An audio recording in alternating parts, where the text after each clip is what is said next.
Welcome to the Bird Podcast. I'm Shobha Narayan.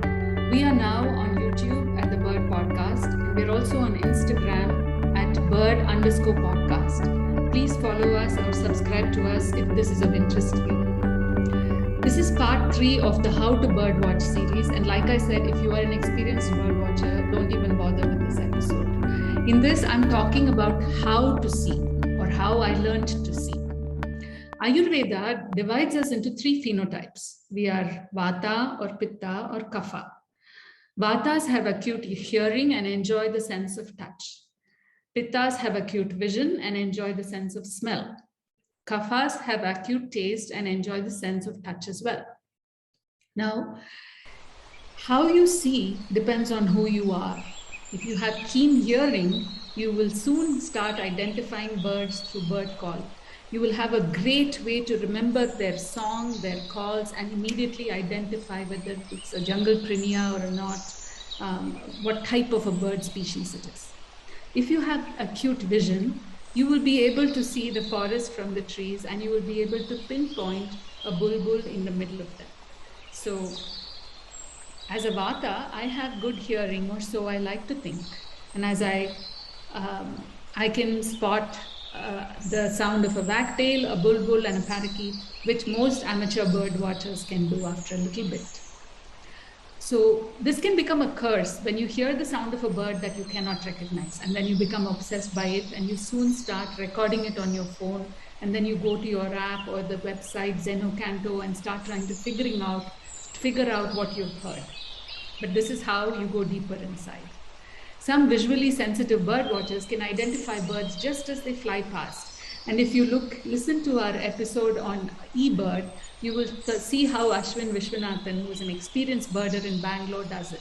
It's also not just visual, but it's also mathematical. It's about being in tune with the seasons and kind of eliminating what birds are there at a particular location at a particular time and what birds cannot be there. So I make frequent mistakes especially when I go to birding havens. Even with birds I know, even with large birds like whether is it a grey heron, is it a pond heron, all of this will take time to get to know. Is it a painted stork or not? The bird flies away and you're sort of suspended and you have to figure it out.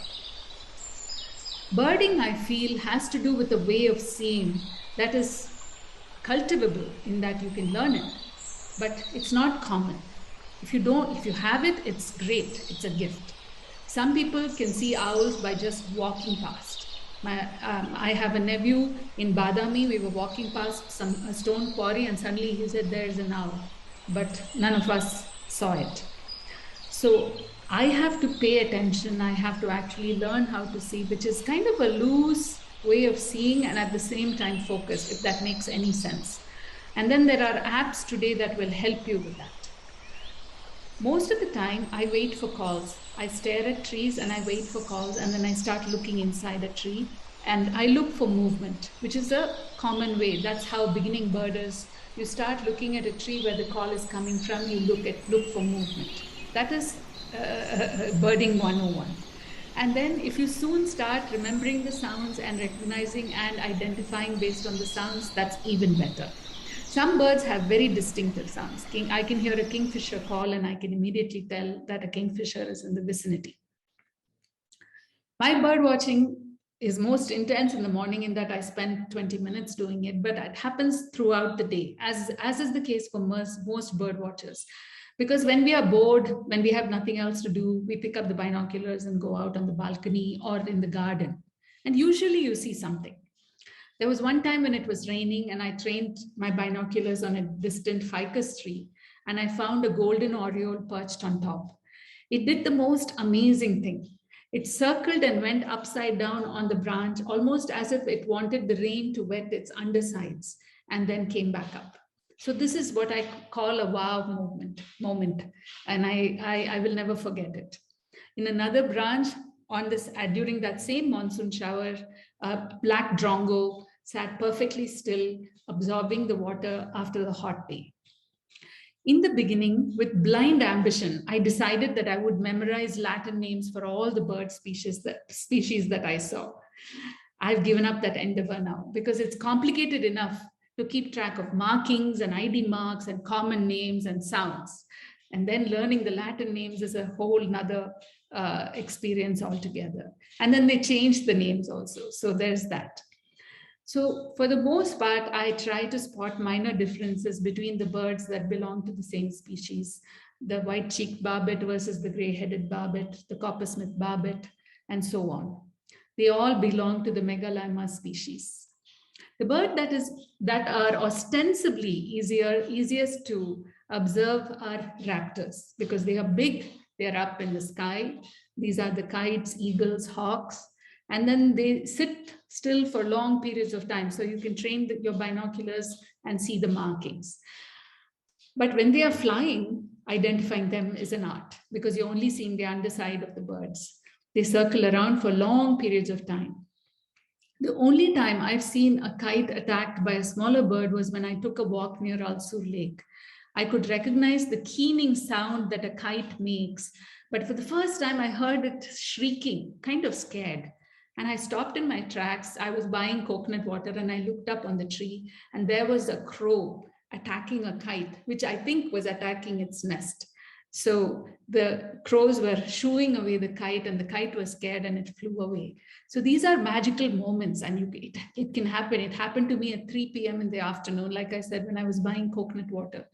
This is the great thing about birding. Like I said, you will never be bored. No matter where you go, no matter what you do, you could be standing in the line for an ATM, you could be waiting for a bus, and suddenly a bird will emerge on a nearby bush or on top of a telephone pole, and you'll observe it and it'll be doing something strange and you'll try to figure out what the bird is, and then it will call and then you'll be thinking, okay, I should remember this call. Like I said, you'll never be bored.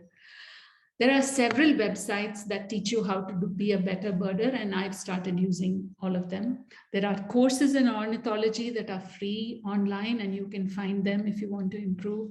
Some of you may be naturally gifted at pattern identification, at memorization, at ecology, at a way of seeing, like I said, which is both loose and diffuse and yet focused. This is how birds see the environment you see.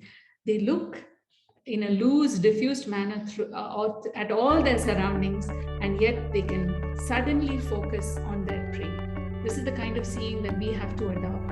And if we do that slowly and surely, like a tortoise, we can climb up the hill of taxonomy and nature watching and the unbelievable pleasures and joys that it will bring to us.